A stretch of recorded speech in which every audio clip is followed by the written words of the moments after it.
المشكل كاين في عدم تقبل هذا النوع من الحجرة.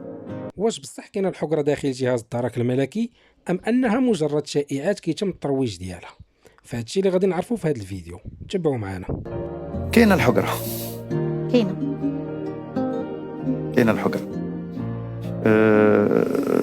كاينه الحجرة، دائما كتكون الحجرة، حتى في الجهاز ملي كتكون خدام كتكون الحجرة، وبالتالي المسؤولين طبعا. كتكون الحجرة.